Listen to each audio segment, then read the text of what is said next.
This is MA Part 1, entire English. Today, we are going to begin with poetry. I will be dealing with paper number first, that is poetry in English.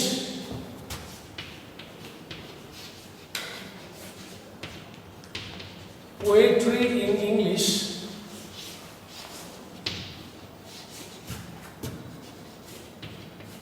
Up to the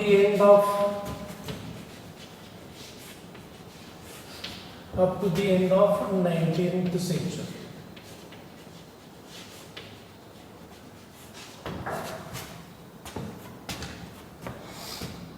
This is the title of the paper. In this paper, there are 4 poets prescribed for your study. And these 4 poets are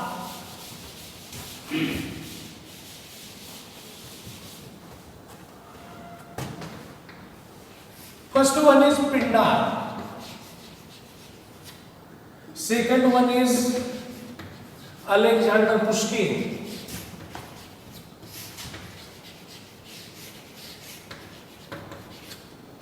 third Kabir, and fourth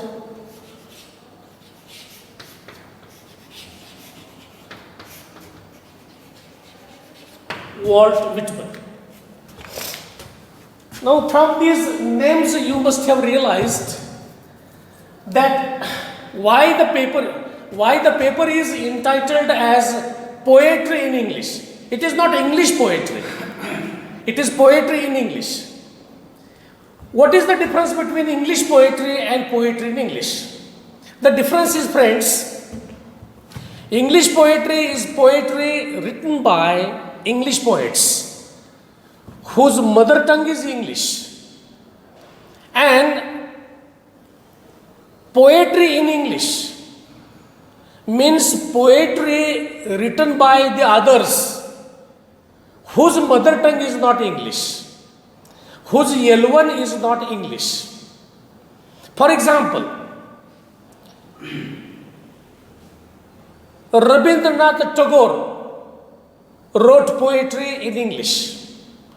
So many Indian poets wrote poetry in English. It is called poetry in English because Indians are no longer English and English is no longer the mother tongue of the Indians.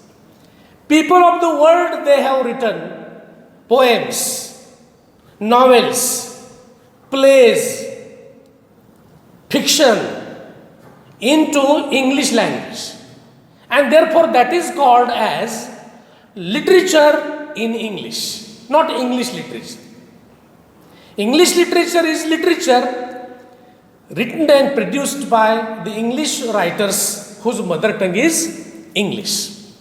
Now these names clearly show why the paper is entitled as poetry in English. It is not English poetry. It is poetry in English because, take for example the first poet, Pindar. Pindar is a Greek poet, and Pindar has written odes. Ode is a form of poetry. Ode is a form of poetry like lyric, like sonnet, like epic, like song, like ballad. Ode is a form of poetry. Now Pindar has written odes. But whatever odes he has written, they are written in Greek language. They are translated into English. And therefore, title of the paper is Poetry in English, not English poet. Then second poet is Alexander Pushkin. Alexander Pushkin is a Russian poet. Alexander Pushkin is a Russian poet. He is one of the important poets of Russia. He is one of the prominent poets of Russia. whatever he has penned down, whatever he has written, is written in Russian language. Alexander Pushkin has written plays, poems, short stories, essays, but everything he has written in Russian language. And therefore, it is poetry in English, not English poetry. Then Kabir.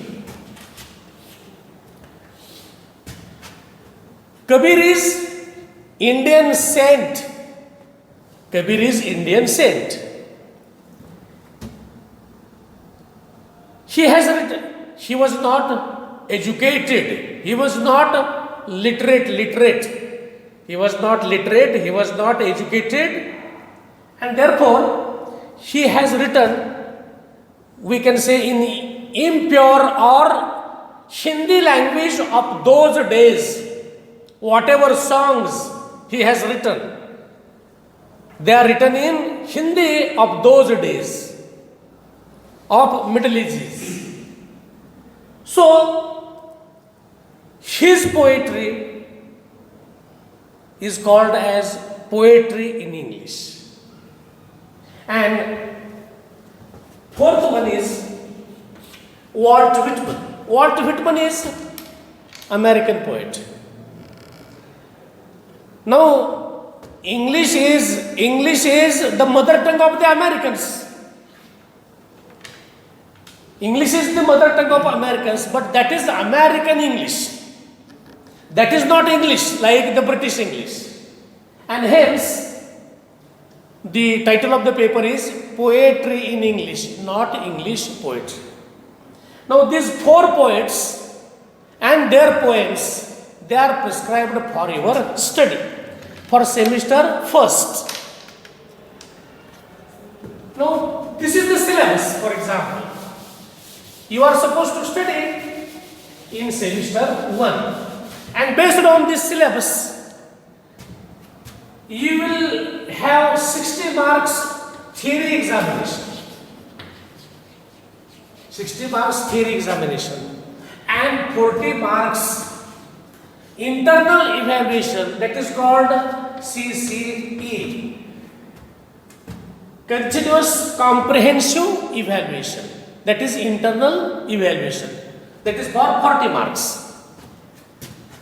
Here for 40 marks internal evaluation, you will be tested by conducting class test, by organizing oral examination. You will be assigned home assignment and you will be asked to write a research paper. So, to complete 40 marks continuous comprehensive evaluation, that is internal evaluation, you will have to complete 4 activities, or you will have to perform 4 activities: research paper, home assignment, oral examination and class test. So this is the division of marks: 60 marks theory and 40 marks internal evaluation.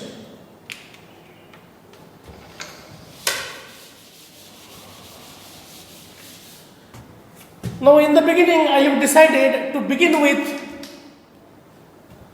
songs of Kabir. Songs of Kabir.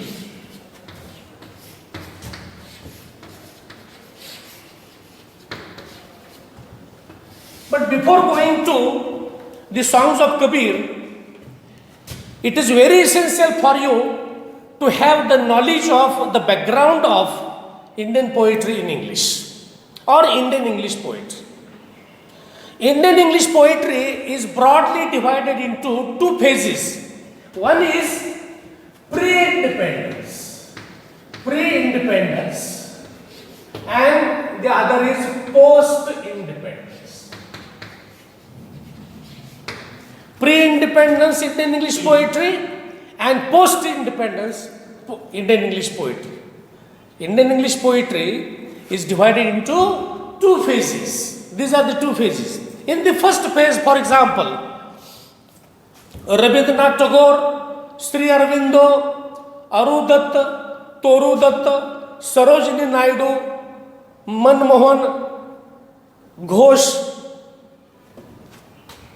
they wrote in pre-independence era. And Desrosiers, they wrote in the pre-independence era. Considering pre-independence Indian English poetry, we find that there were not a majority of the poets who wrote poetry in English. A few poets were there. Tagore was also writing in Bengali. He was writing, simultaneously he was writing in English and Bengali. So, large number of poets we don't come across with in pre-independence phase. But in the post-independence phase, that is after 1950s, we find large number of poets, both men and women, contributing to this genre. Right from Nisse Musical, Kamala Das, A.K. Ramanujan, Shiv K. Kumar, R. Partha Sarathi, Adil Jaswala, number of poets, Eunice D'Souza, number of poets we come across with. So there is a difference between pre-independence Indian English poetry and post-independence Indian English poetry. In pre-independence Indian English poetry, we find copy, imitation of the British. Poetry written in the first phase is called derivative.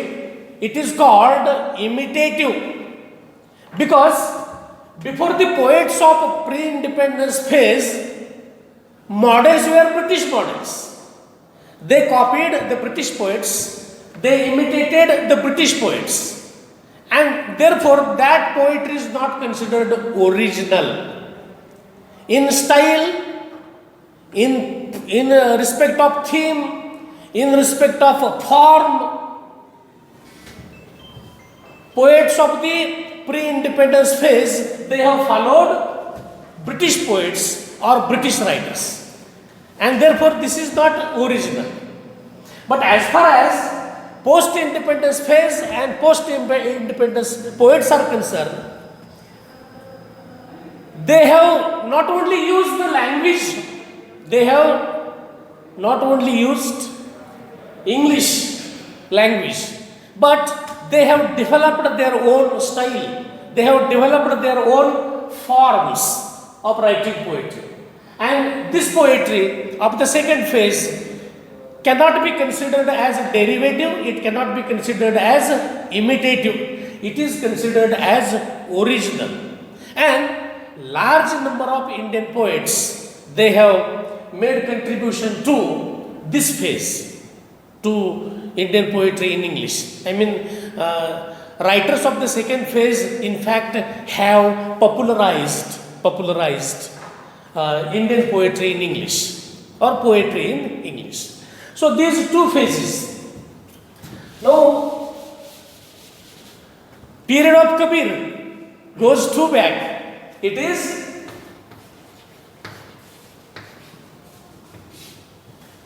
probably, this is also not certain. This is also tentative.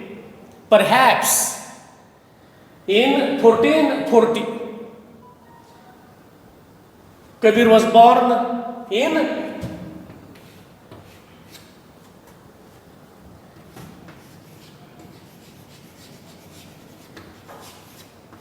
Benares. In English it is called Benares in 1440 of Mohammedan parents. And the songs written by him, 10 songs. Not all the songs, just 10 songs. Of the songs written by him, they are prescribed for your study. And those songs, they are translated by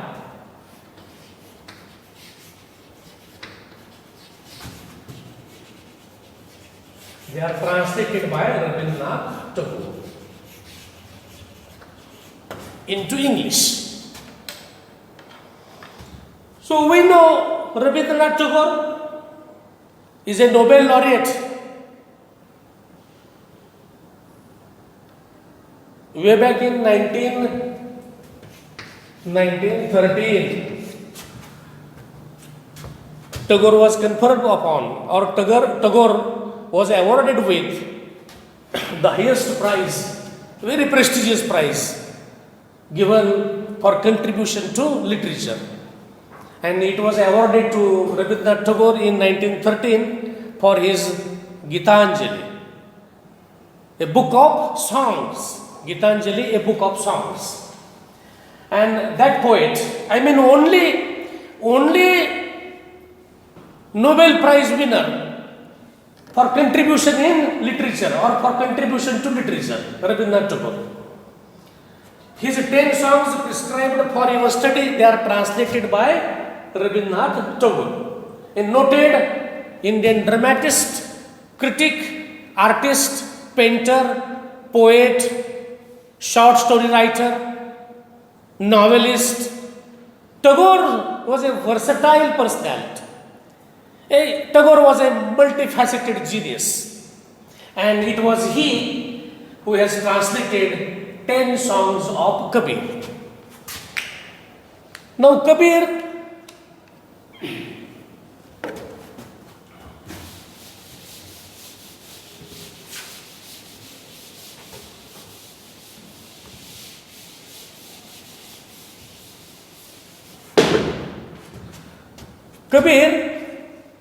we find is one of the greatest saints of India. As we belong to Maharashtra, we all are very much familiar with, we all are very much acquainted with Marathi saint literature. Literature written by Maharashtrian saints.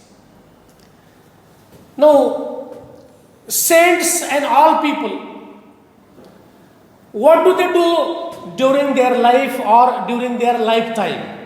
They all seek after God. They all are seekers of God. They try to seek God. They try to find God. They try to understand the ways of God. They try to show to the others ways of God to man. That is what they have done. Now, this Kabir, he was born in Benares, and he was the disciple of Ramananda. He was the disciple of Ramananda, and it is very interesting, or it is wonderful to see how he got Ramananda as his guru. He was born of Mohammedan parents. So his philosophy reminds us of the sayings of Saint Gadge Baba. His philosophy, Kabir's philosophy, tells us what Gadge Baba has told us, that God is not in the temple. God is everywhere. God is with us. God is not a thing which can be seen, or God is not a thing which can be known. God is everywhere, but God is unseen. God is unknown. So Kabir has written certain songs, and these songs make us, or reminds us of contribution of Saint Tukaram, contribution of Dhaneshwar, Maharashtrian saints, to Marathi literature. The first song, let us see the first song.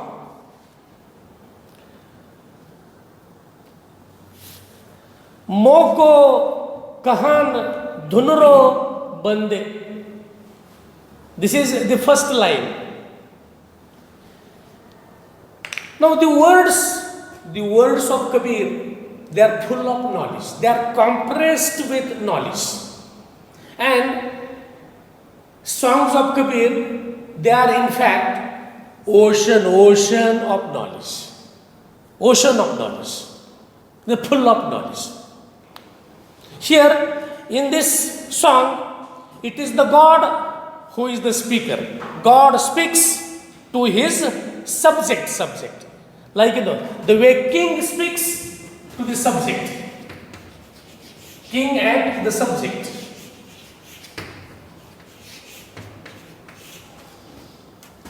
King and people of his kingdom. People of his kingdom, they are called subjects. In Marathi we call praja. Raja and praja. The way king used to speak to the subjects. Like that. God speaks to his creation. People created in this universe, they are the creation of God. God is their father. So, creator talks to creation. God talks to his creatures, his children. O servant, where dost thou seek me? God has asked one question to his creation, to his children. They are called as servants. O you servants, O you my children, where are you going to find me?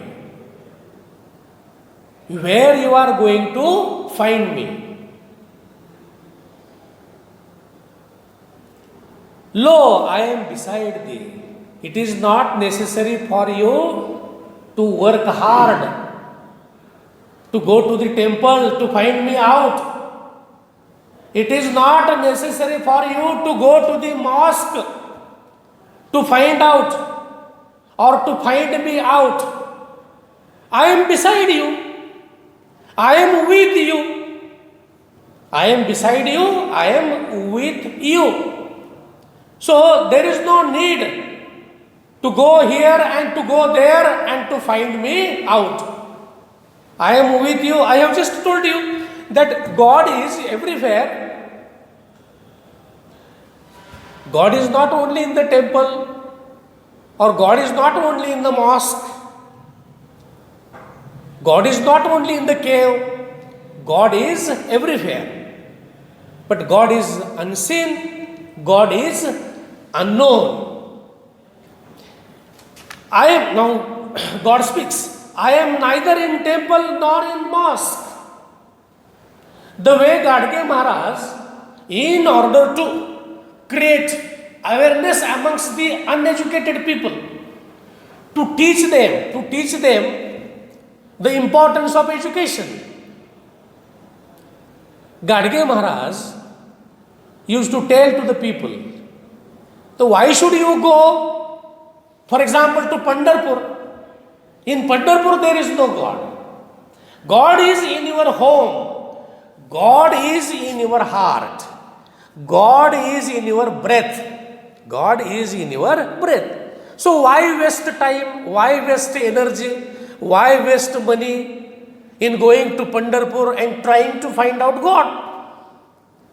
It was Gadge Baba's teaching. It was Gadge Baba's preaching to create awareness amongst the uneducated people or illiterate people. Gadge Baba used to tell them in their language, that is rural language. Like that, God is telling to the subjects, that is his creation, his people, that God is neither in the temple nor in mosque. I am neither in Kaaba nor in Kailash. Kaaba is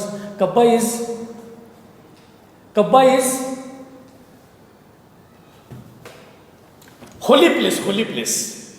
Somewhere I think in Makkah, Medina, that is Kaaba.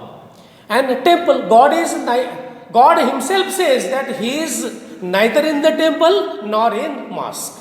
He is neither in Kaaba nor in Kailash. Where is He then? He is everywhere. He is in everybody's heart. He is everybody's breath. He is everybody's breath. In everybody's breathing, in respiration, His presence is there. His presence is felt. Now, this is the philosophy of Saint Kabir. We come across with in the first song.